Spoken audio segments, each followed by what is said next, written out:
Good morning, everyone. I hope that you are okay, you're safe, you're warm, you are able to get back to normal on some level after this almost 10 days of pretty crazy weather and everything. So I hope that all of you are safe and warm. A few things that I want to talk about before I begin today. I'll just share my screen with you anyway. There it is. Before we go into today's topic, I want to talk about a few things related to everything that's happened last week and how that affected our course. So the university has introduced a few changes to this semester as a result of this last week that we have, or a little over a week.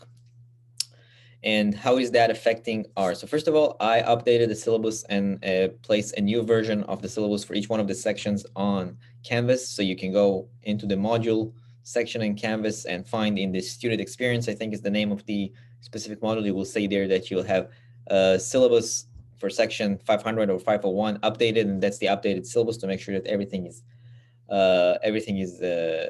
fits to what we're going to do from now on. There's not many changes that's going on, considering the fact that our class is mostly virtual setting.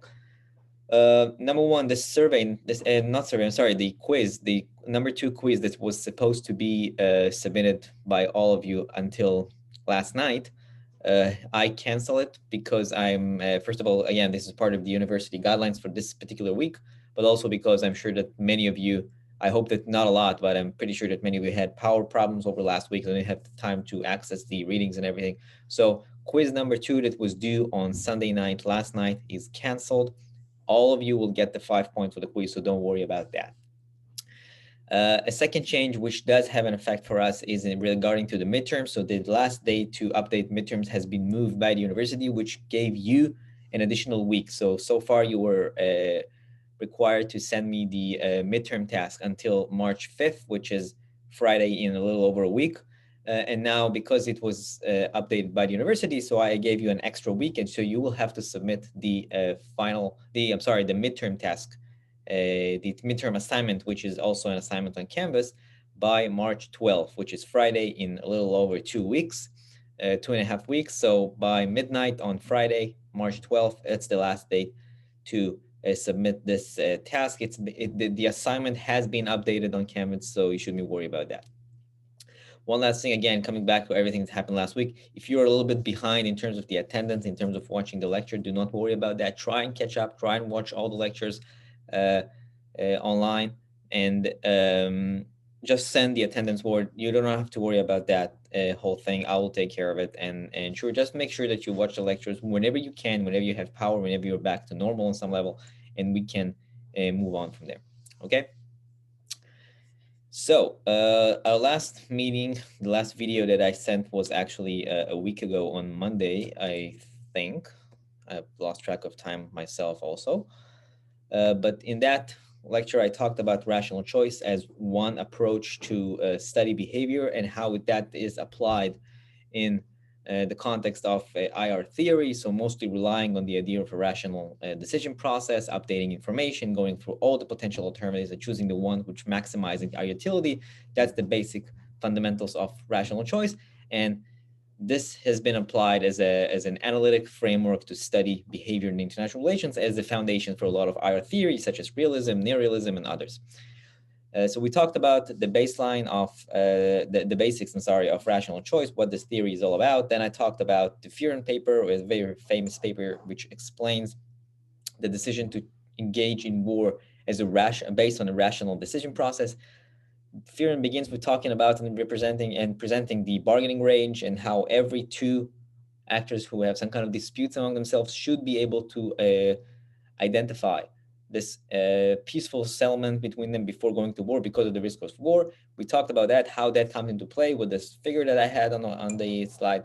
And then he moves on from there talking about, even though this is supposed to be the most rational solution to any kind of dispute, so settlement, a peaceful settlement and non-conflict, countries do decide to engage in wars, and he presents a series of explanations, what he called rationalist, not rational, but rationalist explanations for war. The first one was related to withholding some kind of private information, which will skew the way that rivals or myself think the probability I'm going to win the conflict, and that leads to war. The other one related to commitment problems. And then we talked about the other example, which was the the Furman and Sesher paper about extended nuclear deterrence as a commitment problem, and mostly the problem that a country such as the United States, the nuclear power, faces when it provides a verbal defense commitment to its protege, such as South Korea, for example, and then the commitment problem that comes from there. The main question that was tested there, whether it's better to deploy troops in order to prevent an attack on an ally, or to just make a public defense pact, especially as a nuclear power. And the results of the analysis show that deploying troops not necessarily help, and even just a public defense commitment, which creates all those mechanisms about reputation cost and credibility cost and all those kinds of things that I talked in the lecture, are enough. So that's the last lecture. I've skipped the topic for constructivism, which I told you on the announcement on the email.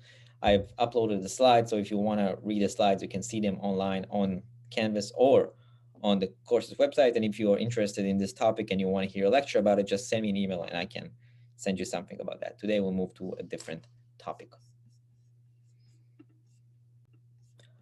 Okay, so the topic that we're gonna, what happened to my slides? Oh, nothing. All right.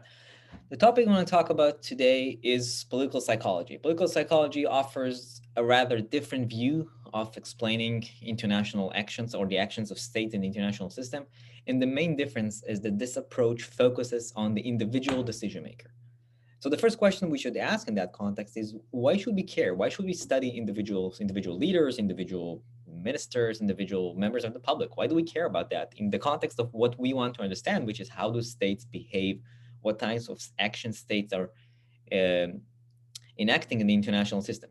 So, and again, the reason mostly thinking about that is that we are exploring states and their actions in the international system.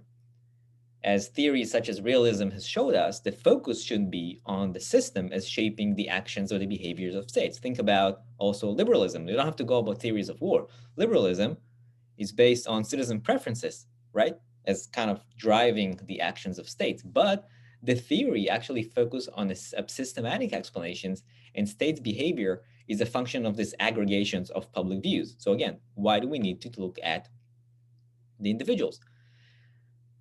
One of the central motivations that we have to studying individuals is that those kinds of studies can account for specific variations that are much harder to explain if we use structural explanations or we're using state-level explanations.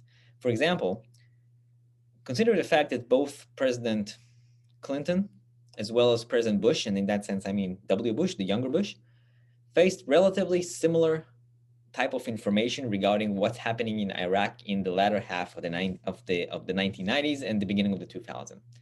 However, their actions in that context were very different. Clinton was focused mostly on sanctions and trying to find the international coalition to account for the problem that Iraq faced, and Bush has gone to war in 2003.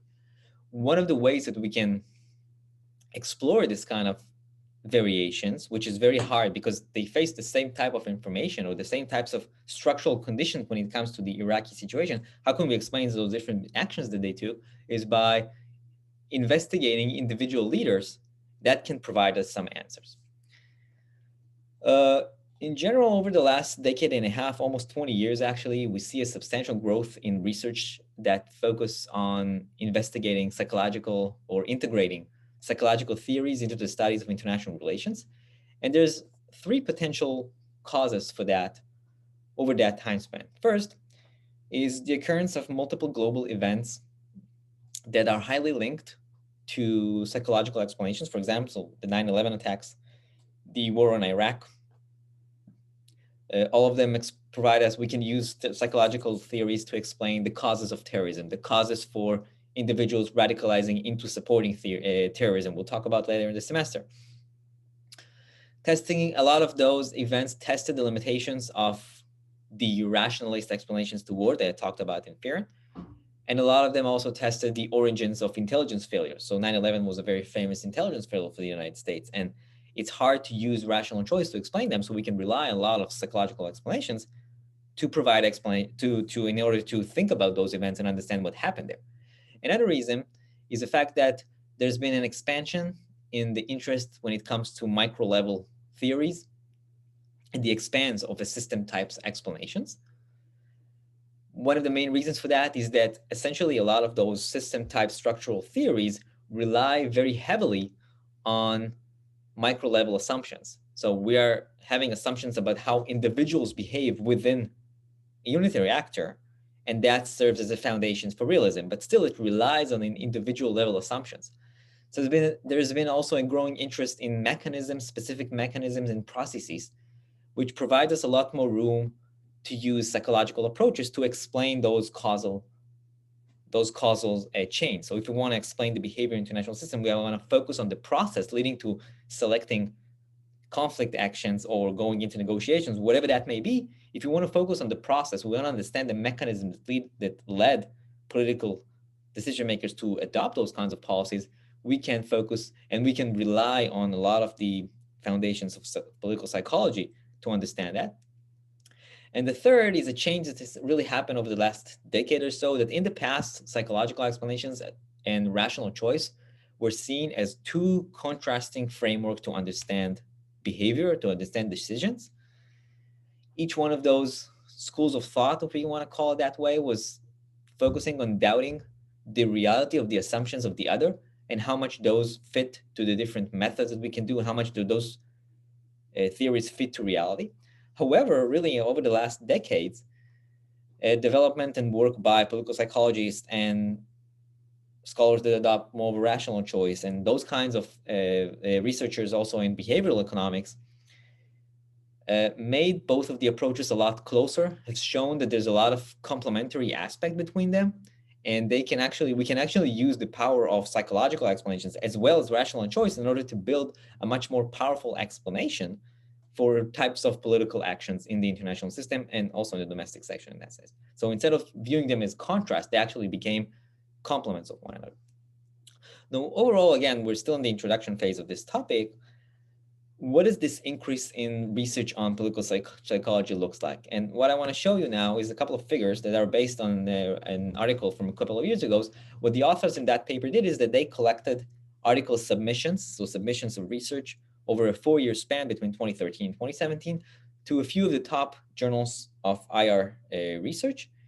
And they found some interesting trends in those types of submissions. So for example, they show that political psychology, and that's what you have here, allow a lot more diverse in terms of the types of methodologies that are used. So political psychologists also use surveys, they use experiments, and mostly because we need to focus on the individual decision maker.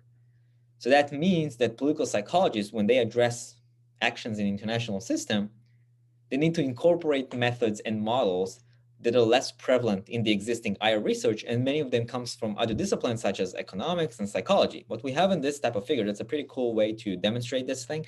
It's called a radar plot.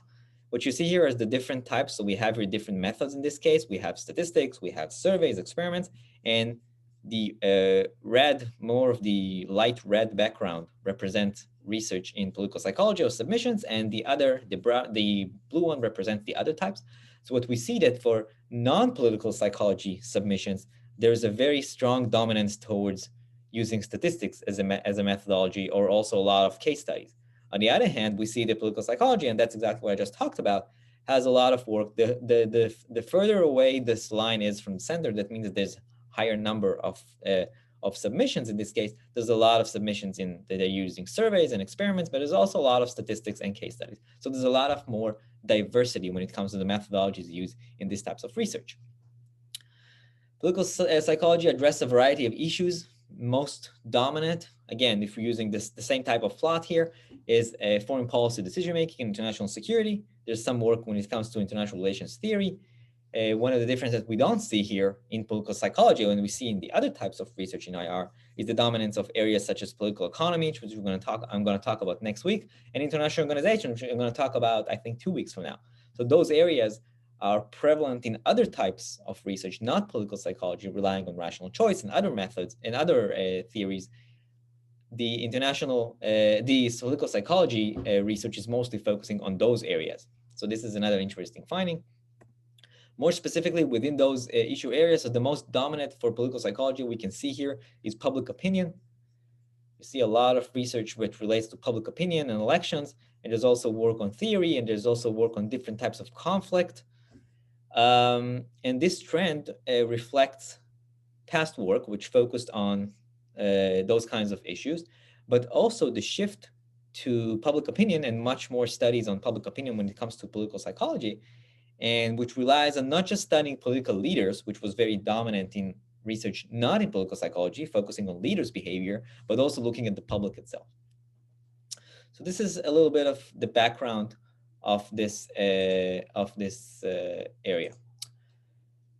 Now I want to talk about more specific types of frameworks or theories which fit with this types of research areas. So the most famous psychological approach used to explain many issues in IR is prospect theory. Prospect theory was officially introduced in economics in 1979. The orange of prospect theories are many experiments in economics that provided evidence showing that individuals will deviate from the expected behavior that was postulated by the rational choice model and its assumptions. So what rational choices told us about the way that individuals should behave, there was a lot of experiments in economics and psychology which showed that individuals actually deviate from those assumptions and from those behaviors, and that led eventually to the creation of prospect theory. This is the figure that this illustration that you have here is one of the interesting ones. Whether we think about issue, whether the cup that you have here, the cup of beer, if you want to be very generous today, whether it is 33% full, whether it is 66% empty, and whether this initial thinking about the situation, how that matters to the type of choices you're going to make. You're going to drink it, not drinking it, stuff like that. So this is the idea behind prospect theory. Let's talk a little bit more in details about this framework. So some of the main elements that the prospect theory presented us with. So one of the primary assumptions is what's called the reference dependence. That means that our choices, any type of choice that we make, prospect theory was not introduced as a theory of behavior in IR. It was introduced as a general theory of behavior, similarly to the way that rational choice was, all right? So according to prospect theory, our choices are driven by our sensitivity to gains and losses from a certain reference point and not from the overall welfare. So what that means essentially is that we care more about how much did we gain or how much did we lose with respect to some relative state and not a gross man, not if I got just $100. So $100 is nice, but if I'm a multimillionaire and I have a lot of money in the bank, $100 is nothing. So that doesn't reflect that much of money. On the other hand, if I'm very poor and I'm getting $100 check, that's a lot of money. So when we're thinking about everything that drives our decision, essentially, we're thinking about it in a relative state. The role that reference dependence plays is critical when it comes to our entire decision process, because what those kinds of studies have shown us in economics and psychology is that we tend to overvalue losses compared to similar sized gains. What does that mean as an examples? People will be less likely to accept a lottery when they have a 50% chance of losing some amount of money than when they have the 50% chance of winning the same amount of money. So if I give you a lottery where you tell you either lose nothing or there's a 50% chance you lose nothing, 50% chance you lose, I don't know, $100. And we compare that to how many people chose either one of those options. When the options in the other lotteries, you have a 50% chance of winning $100 or 50% of winning nothing, then more people will select the probability of winning compared to people saying that they're 50% of losing $100. And essentially, if we estimate that using rational choice, there shouldn't be differences in terms of the proportion of how many people select either one of those options. And what this kind of choice reflects is what's called loss aversion, which is supported by a lot of research. What loss aversion means, it suggests that we value things we possess much more than things that we do not possess. So in other words, if I have this watch that I bought, no matter what, I will demand a lot more if I decide to sell it for some reason compared to how much I will be willing to pay for the same product. So if I bought it for $50, I want to sell it, I'll sell it, let's say I'll decide I want to sell it for $40. I'm not sure if I didn't have that watch, I was willing to pay those $40 to buy the watch, right? That's the idea behind that. Developing a little bit more discussion about prospect theory. So the reference point which leads to the behavior reflecting loss aversion, is usually the current state. And the current state is what's called the status quo. And that leads to another factor, another element within prospect theory, which is called the status quo bias. We view the cost of shifting away from the status quo as a loss, and any benefits that we have, we view them as gains. And again, losses are valued a lot more than gains. Therefore, we will prefer in many situations to stay in the status quo, because if moving to the status quo means I might lose something, or maybe I also win something, I'm more concerned about losing something from the state that I am, the status quo, than the possibility of winning. Even if the probability for winning or losing is the same probability, the vast majority of people will prefer to not take that risk and stay in the status quo because they're afraid of the loss a lot more than they are afraid of they are a lot more than they are open or they are looking for the potential winning. The last point that I want to talk about, again, when we talk about those introducing the parts of loss aversion, is the idea of sunk cost. Sunk cost explain why we keep failing policy despite having clear information that they are ineffective. So as a couple of examples when it comes to, this is not just politics, again, this is just an illustration that I found online, which is an interesting one when it comes to sunk cost.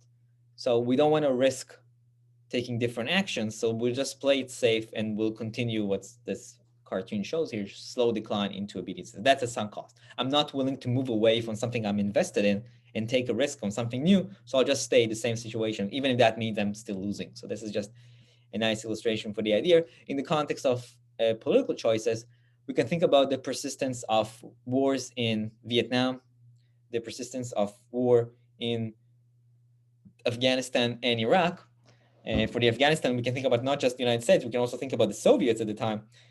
And one of the reasons that those wars persisted, even though a lot of the information that political leaders got from the environment was that their actions in those wars were inefficient, those wars persisted because those political leaders at the time were unwilling to accept the fact that we've already invested so much, we lost so many soldiers there, that we have to persist in this policy. There was a very interesting research which came out about, I think, a little over 10 years ago on the casualties in the context of the Iraqi war. And the title of, and that's why I'm mentioning it, the title of that research is called "Don't Let Them Die in Vain." And that's the idea. If we're moving away from the policies we have in Iraq and Afghanistan now, that means that all those people that we already lost there, they will be dying in vain. And that's part of the problem when it comes to sunk costs. All right, so those types of tendencies in the context of prospect theory also affect, and this is what I have also in the illustration that I've showed you here, our risk orientations. How do we behave in terms of risk preferences?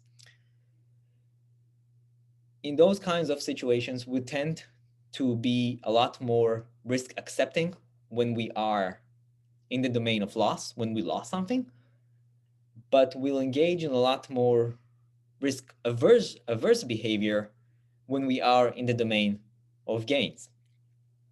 And that relates to the idea of the status quo, the reference point, loss aversion, all those kinds of things. So let's see how that works. The main argument in that aspect is that those types of risk attitudes are contingent upon our views of a particular situation, which is the status quo. This is our reference point. We're always going to use the status quo, the current state of events, as our reference point.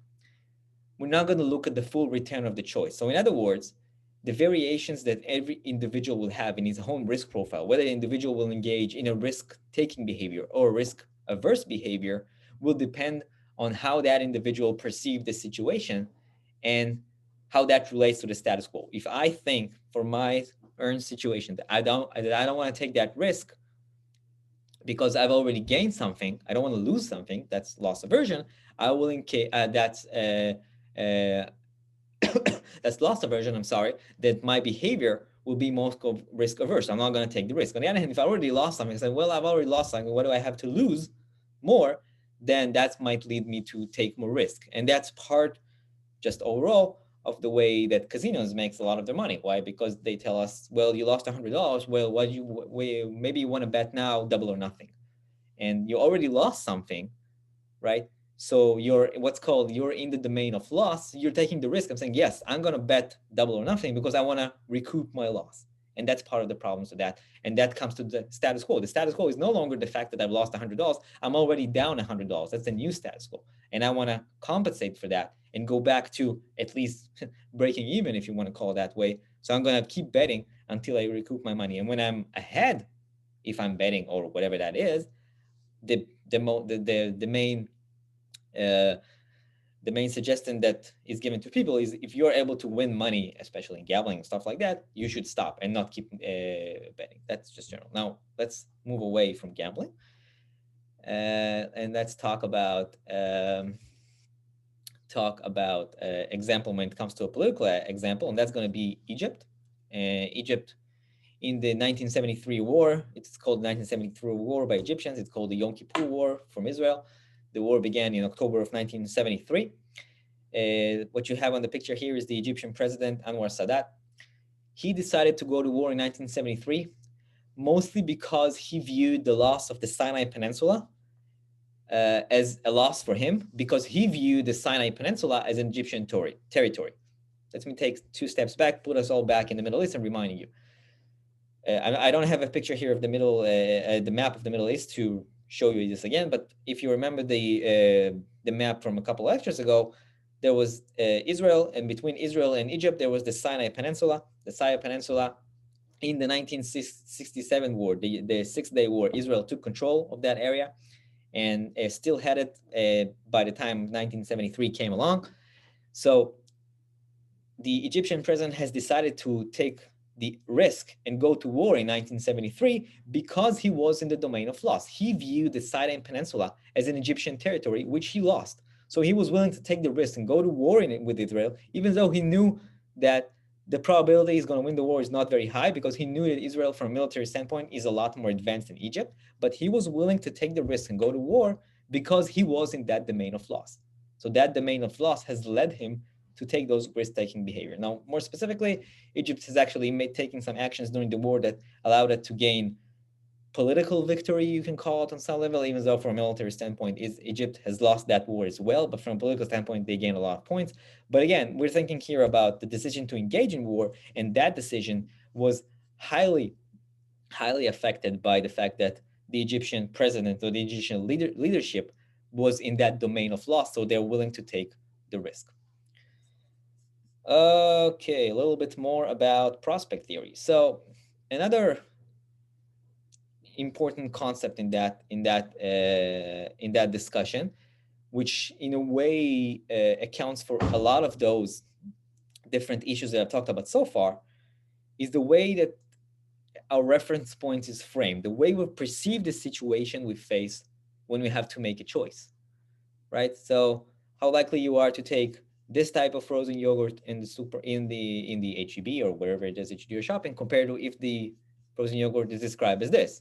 Maybe we're more likely to take it here because it says 80% fat-free, but 80% fat-free also means that it's still 20% has fat. So those 2 frozen yogurts for that example are the same. We should take them in the same, the likelihood of taking either one of them should be the same, but in reality, because the way that this is framed to us, we're going to look at the fat-free and say, well, this is 80% fat-free. We're more likely to take that.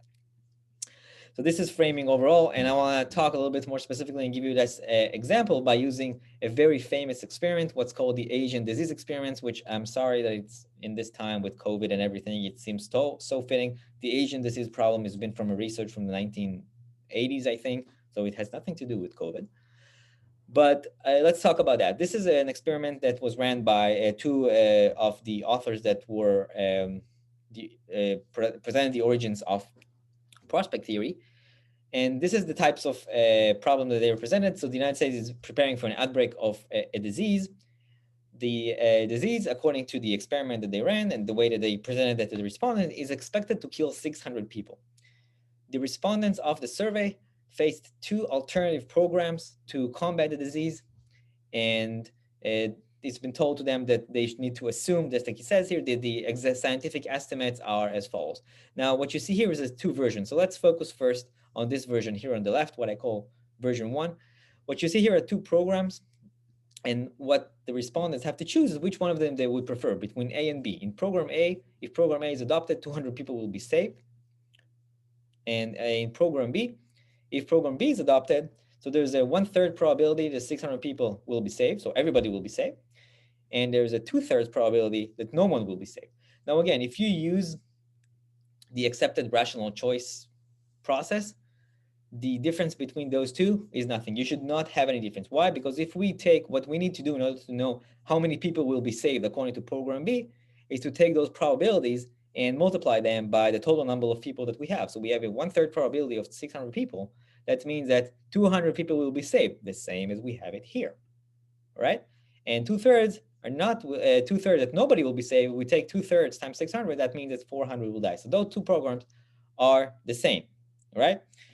The second version of the experiment was also 600 people are likely to die, but here, this is how the programs were presented. Program A is adopted, 400 people will die for sure, right? Program B, we have a 1/3 probability that nobody will die, and a 2/3 probability that 600 people will die. And again, the numbers here will be the same, because if we take 1/3 probability times with 600, until we still get the 200 people will be saved and 400 people will die. The only difference between those two versions overall is the way that they are framed. Here it's framed as a save, people are saved, and here it's people are die. So what happens eventually, the results of the experiment, right, are that most people preferred the safe option, this one, even though, again, in all those programs, everything is the same. There shouldn't be differences in how likely you are to prefer this policy over this policy or this policy over this policy, because the numbers are exactly the same. And the way that the options were framed, here they were framed as the safe options because people will be saved. So that led to a risk-averse behavior. And in this case, a lot of people will die. So there was people willing to take action. So a lot of people preferred program B, which was the risk-taking behavior. And everything, the main explanations for those variations in the choices is the way that the different programs are framed. So overall, prospect theory offers a variety of examples to how individuals deviate from the accepted maximizing utility model, the rational choice model. One of the main criticisms that this theory overall has faced was that it lacks structure. Rather than have a coherent theory which offers clear predictions based on certain conditions, which everything talked about in the first lecture this semester, it was mostly viewed as a list of biases. So we have a status quo bias and we have a loss aversion bias. We have different biases. So it's not a theory, it's a list of biases. So this is the main challenge for that, and it has been addressed by a lot of research since then. Okay, I want to talk a little bit about aspects of political psychology beyond prospect theory. And some of those mechanisms actually relate to prospect theory, but some of them are independent. And I want to talk about, again, different types of psychological mechanisms that can explain to us why individuals will deviate from a rational decision pattern. So the first we're talking about here is our emotions. Research in psychology have provided a lot of evidence showing that emotions are crucial in affecting the way to make decisions. The past research, prospect theory among them, tend to focus on what was called cold cognition. This is our decision processes and how they are deviating actually from rational choice. That was cold cognition. And over the last 10 or 15 years, there's been a shift to focus a lot more on what's called hot cognition. And hot cognition are emotions and how emotions affect our decisions. This research have tended to focus even more on unpacking large emotions. Instead of describing it as negative emotions or positive emotions, we're studying more very particular types of emotions, such as anger. What is the effect of anger? What is the effect of anxiety? What is the effects of fear? What is the effects of happiness, if we're thinking about positive types of emotions? So not just studying overall how does negative emotions affect our decisions, studying how anger affects the decision compared even to how anxiety affects the decision, which are two different emotional reactions. So a couple of examples to that in the context of IR. So studies have used a lot of methods of surveys and experiments to measure the effects of emotions such as anger on public views. And one example for that is a lot of recent research on how anger affects public opinion when it comes to using counterterrorism tools, such as the use of drones as a tool against terror threats.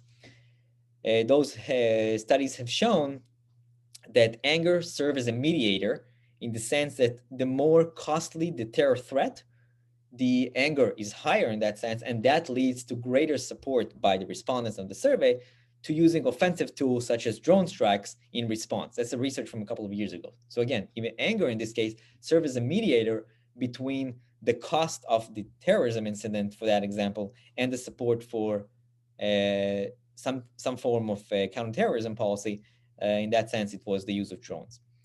The events of 9/11 provide us a lot of context to the study of emotions in the field of national security.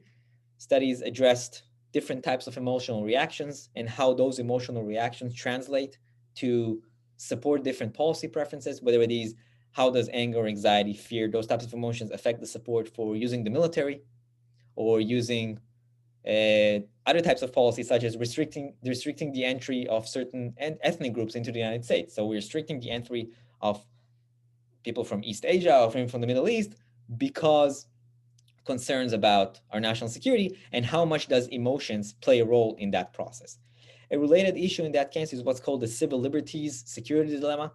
The research in that context mostly focusing on how much we are willing to forego some of our basic human rights in order to enhance national security. So for example, how much we are willing to allow the government to institute much more strict screening policies in airports in order to enhance our national security. And that has an effect on our human rights, because instead of going through the airport in 30 minutes from the minute you enter the airport until you go on the plane, it might take you 2 hours because there's a lot more strict security checks.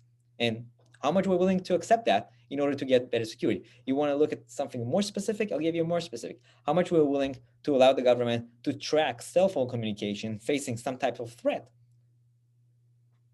Because we want, again, to ensure that we are enhancing national security. This is an even bigger invasion of our human rights, of our privacy rights, if the government can track cell phone security. If we think that we're accepting that, how that comes into play. And the effect here of emotion is very, very important. If we are very, very angry, or if we are very, very afraid of the threat, we're willing to offer the government more freedom, less freedom. That's part of the research in that aspect. Finally, recent work in the recent work in the research about emotions in the context of decisions in IR rely on insights from biochemistry and applying that in different experiments in order to measure emotional arousal and how that affects decision making. So a lot of the previous research on emotions tend to ask the respondents how afraid you are, how angry you are, and that also presents a lot of challenges in terms of just measurement, because if you're reading about a terror incident, you're not part of it, how much you're willing answering that in order to satisfy the person that institutes the experiment, or how much you're doing that because you're getting some kind of benefits from being part of the survey or not. So measuring when we just ask you how angry you are, how afraid you are, is complicated. So instead, a lot of research is relying on different types of biochemical reaction. For example, using the using the amount of sweat that people have facing when they are reading about those kinds of events, using technology that tracks the movement of eyes, using all kinds of testing the composition of individual saliva after they read about a national security incident. That serve as a measure for their emotions. There's a lot of research in biology and chemistry which provide evidence for that. And some research in IR have started to use that in order to show how that affects our decision-making in that context. The bottom line of the research shows that stress and negative emotional reactions will harm making optimal decisions and increase our reliance on all kinds of shortcuts when we make decisions. So that's research on emotions. Another source of variations in our preferences is individual beliefs. And that's another area of research for psychological research, political psychology. One of the dominant aspect is trying to understand how beliefs are shaped. And in the context of political psychology, we're thinking about it as beliefs are a function of the way we process and interpret information from the environment. And from rational choice, we get information, we change our behavior based on that information, right? The problem is, and that's what a lot of the research in political psychology has shown us, is that we are liable to face misperceptions of the situations because of mechanisms such as heuristics, which are cognitive shortcuts we take, um, incompatible analogies, or all kinds of biases such as cognitive dissonance. And many of these biases relate to our difficulty to properly make statistical inferences.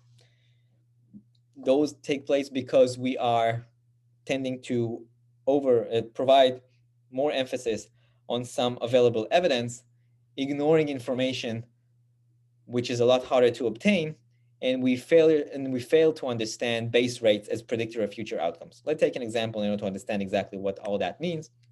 One example is what's called the availability heuristic. Heuristics are cognitive shortcuts that we tend to implement in order to help us deal with the environment that we face that has a lot of uncertainty within. So the availability heuristics tells us that outliers events or dramatic events are much easier for us to remember. Therefore, we tend to think of those kinds of events as a lot more likely than they are in reality when we actually understand the probability of those types of events. And the example for us, again, if we stay in this context of international relations, how likely am I to be a terrorism victim here in the United States? The probabilities are very, very, very, very low. When we'll get to talk about terrorism, I'll talk about it a little bit more. But because we remember events as I remember events, okay, many of you maybe not because you were very young, but as 9/11, we remember a very dramatic events such as large scale with a lot of casualties national security events or international terrorism. So we remember them, and that may make us more likely to say, yeah, well, it's very likely that I'm at risk of being a terrorism victim, even though in reality, if we think about the basics statistics of this kind of situation, the probabilities are very, very low.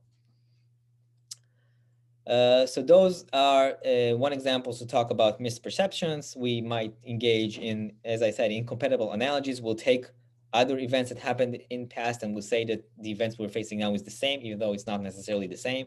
And that may lead to a misperception of the situation. And all of that essentially provide us with kind of a framework to think about why do we make decisions which are sometimes not the most viewed as not the most rational. It's not about not a rational decision. It's not a decision which fits the rational process, and that deviates from that. And the reason in that context is misperceptions of the information, misperception of the situations. Other types of research relate to experts. A lot of political psychology studies have shown that experts are not necessarily better at predicting certain outcomes more than just the novices, the common man. In many cases, experts have strong ideologies which actually produce poor forecast. And the reasons for that, because those experts, they have a lot of topic knowledge in some areas, so they will tend to emphasize one causal path and favor those outcomes instead of looking at the overall frequency of events. So they are likely to overestimate different types of threats because they understand the causal path that leads to those types of threats. Even though in reality, if we look at the probabilities of them, those events may be very unlikely. And this quote that you see here from former Vice President Cheney is an example for that. If there's a 1% chance that Pakistani scientists, and he refers to the risk of nuclear weapons getting to the hands of Al-Qaeda, then we have to treat that as 100%. And that doesn't make any sense in that sense. And that leads to overestimation. Think about how much money is invested in this, following these kinds of perceptions by elite individuals, in the amount of money that's being invested in preventing the link between Pakistani scientists and Al-Qaeda, when in reality, this link is probably not even there. Misperceptions are common not only when we assess external situations, when we are thinking about what others are doing, it's also very, very prevalent when we're thinking about our own views. Many of bargaining failures and the beginning of wars are based on leaders being overconfident in their own capabilities, in their own motivation. We talked a little bit about it when I talked about the fear and research about rational explanations for engaging in war. And here we have types of research which is not following the rational choice, but still provide us misperceptions and wrong estimations and overconfidence, which leads to the beginning of conflict. Another area of research where psychology is very useful in studying public opinion, and specifically individual and social type preferences is research about individual and society preferences. Psychological models tend to distinguish between the individual and the social preferences and reject the notion that we always engage in egoistic based behavior, which is one of the standard assumptions of rational choice model, right? Rational choice model that we tend to amplify our own interest, and that's how we'll behave. And then again, those models will tend that all those preferences will be aggregated to a social preferences, and that's going to affect the way that states will behave. That's liberalism on some level. Psychological theories reject that notion and say that we do not engage those kinds of behavior. Why? Because in many cases, we deviate from maximizing our own utility, and because of emotional concerns or social concerns, we'll actually make decisions which are not which will not maximize our own return or our own income.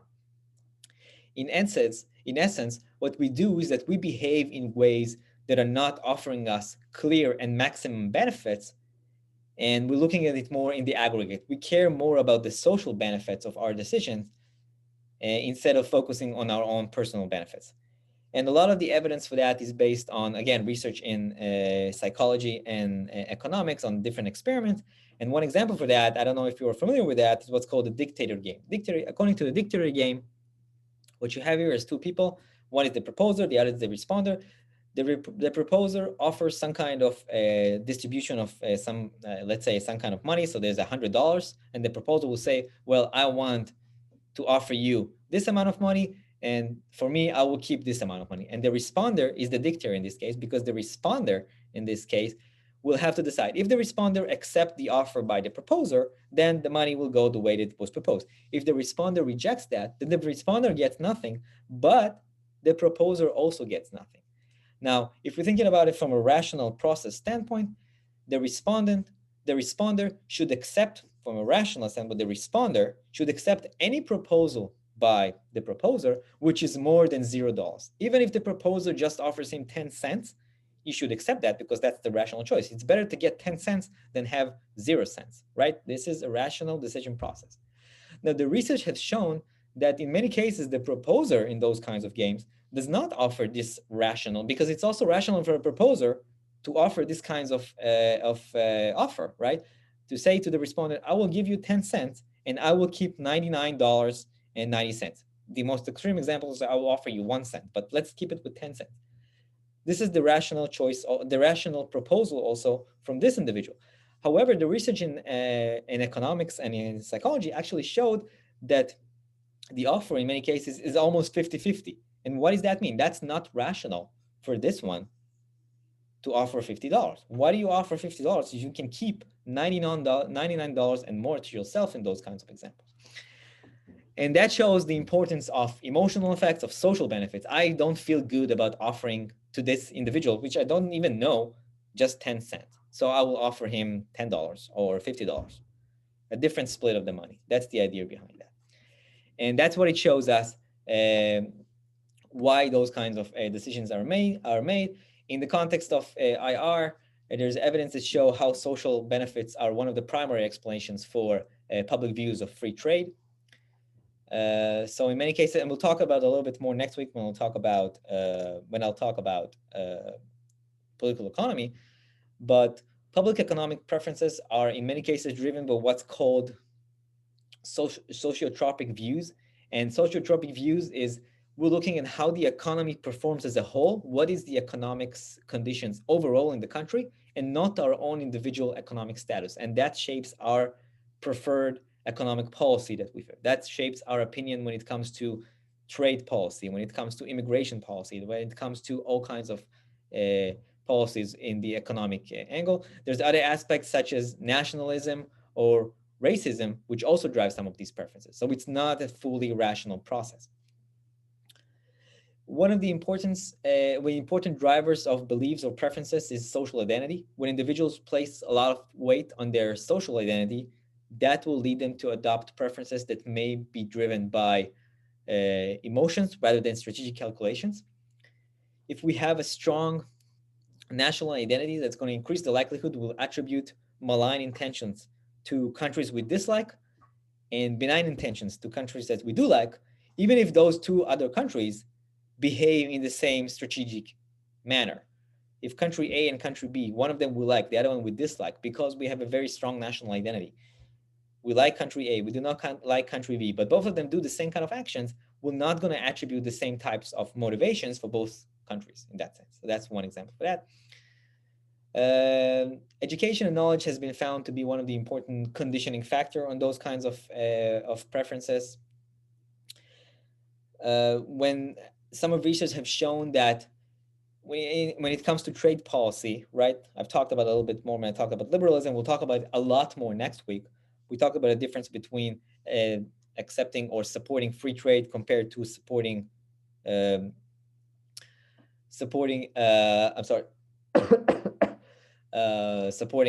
protectionist policies. So some research has shown that when we clarify the benefits of open trade to individuals, those who are more educated will engage in a more self-interest type of behavior and will support free trade. Those who are less educated, and that's where the role of education takes place, those who are less educated will be more altruistic in their behavior and reject free trade, will prefer more protectionist policies, even though those, and again, that goes against the rational choice in this case, protectionist policies will harm those individuals more likely. Okay, let's start wrapping up this topic. I want to talk about the two main challenges or limitations of the behavioral or the psychological approach. The first one is what's called the aggregation problems. The analytic focus of this approach is on the individuals. And then we face the problem is how do we translate the findings of individuals' opinions to explain the behavior of the state? How do we get from the individual to the collective? Now, there's different ways to address this challenge.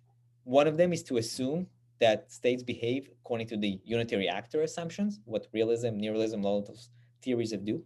Another option is to focus on the individual, but still offer potential way that these kinds of individual beliefs or individual preferences are aggregated, and then how that shapes the behavior of the states. As an example, we can focus on how public opinion shapes states' actions.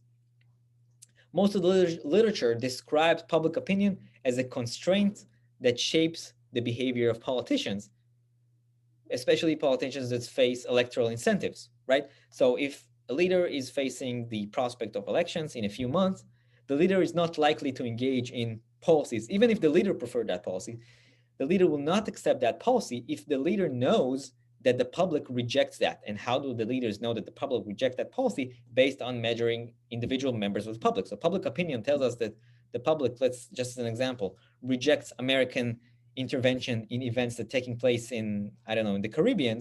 So the leader will not engage in those kinds of actions close to elections because the leader essentially wants to win the elections. So this is just one example. How do we take from the individual opinions of members of the public and how that translates and how that gets aggregated into states' action?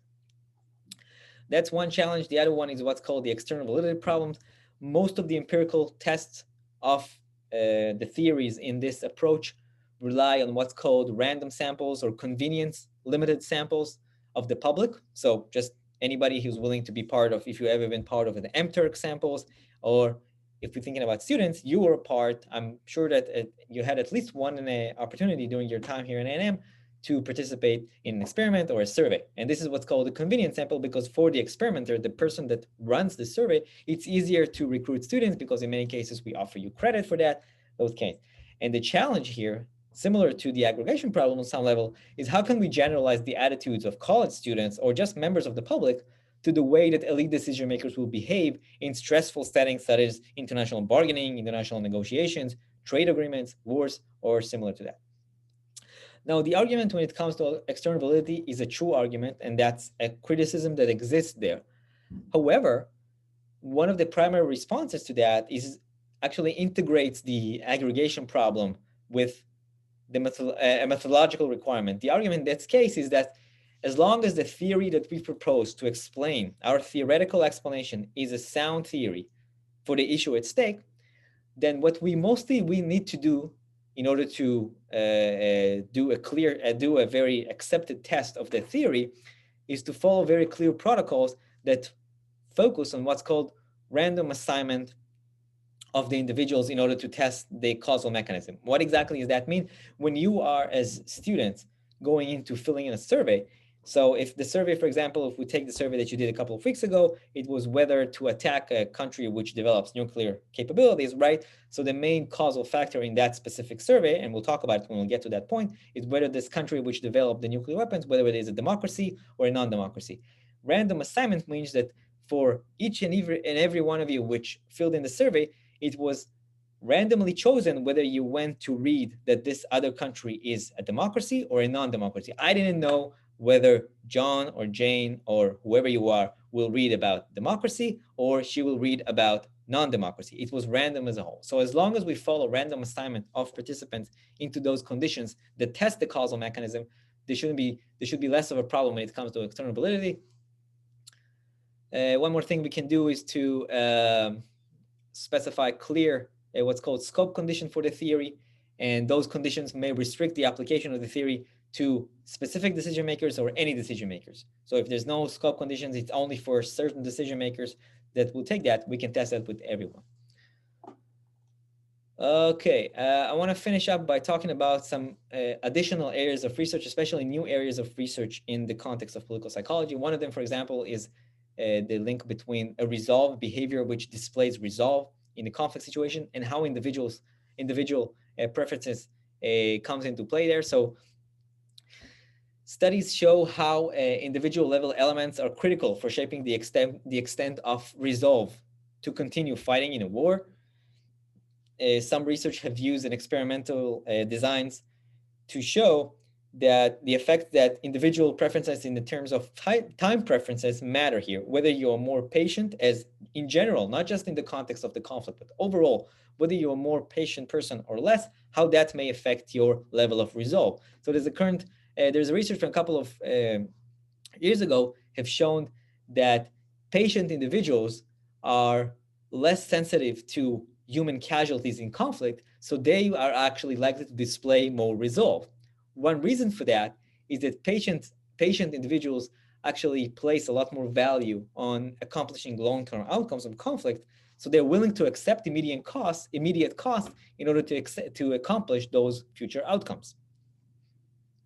So this is one types of individual preferences and how they matter for behavior in IR. Other are related to risk preferences. So risk-averse behavior will reduce the degree of resolve because we are very sensitive to casualties. So we're not going to keep on in the war because we are very sensitive to paying the cost of war, because we are risk-averse in our individual level of analysis.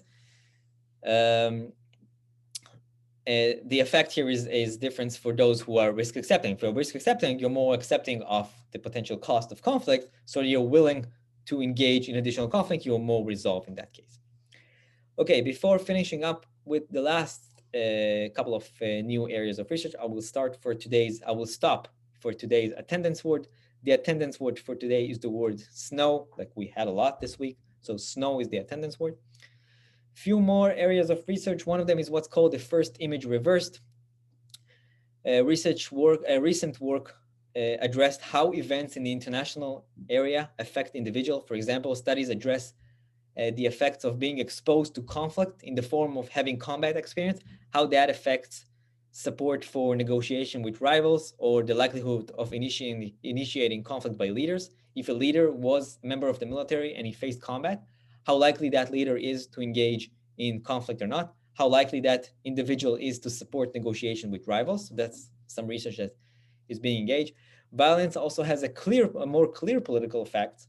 For example, how that affects voting patterns. There's a lot of research in Israel that shows how facing the threat of terrorism affects individuals' voting preferences.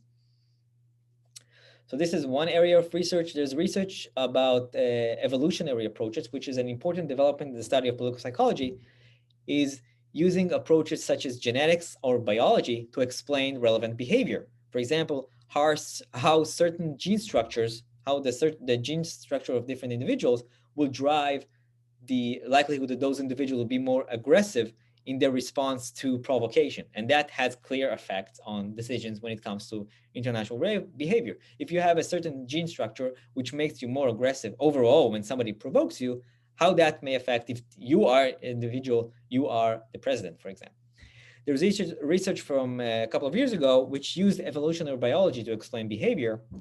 The author, in that sense, interacts or combine the effects of biological aspects with different stimuli from the environment and show how high level of testosterone and dominant behavior will increase the propensity of those individuals to fight for reputation. Those who are very high on testosterone and face certain conditions which place a risk for their reputation increase the likelihood that they will actually fight for it. More political psychology research focuses on the decision-making process. Rational models assume that the process is relatively simple and the option which provides with the highest level of utility is the one which is going to be preferred, right? That's the rational process. In reality, and that's part of the research in political psychology, they show that we are liable to many biases, including the order of the different options, the size of the number of options that we are reading about, that we are evaluating. That's part of my dissertation, by the way, as well as when the choice itself is very complex. And under those kinds of challenging conditions, we tend to favor the more familiar and the more available types of options, which in some cases lead to suboptimal choices. We're not going to make the most optimal choice, which is what rational choice tells us, because the order of the options that we face is different. We're facing just 5 options instead of selecting between 2 options, or we're facing a very complex problem. That's another area of research. And I will finish with 2 last topics that we'll address in more detail over the next few lectures. The first is political economy. As you saw, if you remember at the beginning of the lecture today, in the figures, political psychology is less dominant in studying of political economy. Some of the work that do address questions when it comes to economic policies rely on psychological and individual elements such as ethnocentric views, in-group and out-group perceptions, and how they explain individual preferences when it comes to trade policy or immigration policy. We'll talk a lot more about that next week. The last topic relates to experience. The main argument in the context of experience is leaders who have very relevant experience to their job, to their decisions, are more likely to follow the rational model and engage in what's called strategic reasoning. Now, this kind of experience can be political experience, whether you were politicians for many years, whether you have diplomatic experience, you serve in the diplomatic corps for many years and before you became the Secretary of State or you became the president, whether you have military experience and how that's going to shape your decisions. And the argument again is those that have those experience are more likely to behave in a rational way. Now, this attribute of experience in many cases is integrated with the environment, of course. And one of the examples that shows that this is not always works the way that the rational choice proposes us is that I want to finish up with this research. It's a 2017 research which focused on leaders having foreign policy experience and being part of a small group decision structure, and how that's going to shape their choices when it comes to international conflicts. So the study compared the American intervention in the Persian Gulf between the 1991 intervention faced by George H.W. Bush and the 2003 one by his son. So what the research has shown that the younger George W. Bush, had a lot less foreign policy experience. Therefore, he relied a lot more on his advisors. He had less effect on the decision process overall, and he did not seek to diversify the types of opinions in that decision group or to challenge any kind of conventional wisdom. And this inexperience also increased his own tendency to favor options that seem more certain. So that led to him accepting policy options which are less optimal because of all those factors. And one of them was his very lack of foreign policy experience compared to his father at the time, which was a lot more experienced and led to different types of behavior. And the types of decisions that George H.W. Bush took at the time regarding the Persian Gulf were a lot closer or fit a lot more to a rational decision process. All right, so the topic today was a little long because political psychology is very vast. If you want to read a little bit more, those are some of the issues. With that, I will be done for today. I'm not going to keep you more on the video for today. And I hope that you're able to stay safe, stay warm, and come talk to me or send me an email if you have anything that I can help you with. Bye, everyone.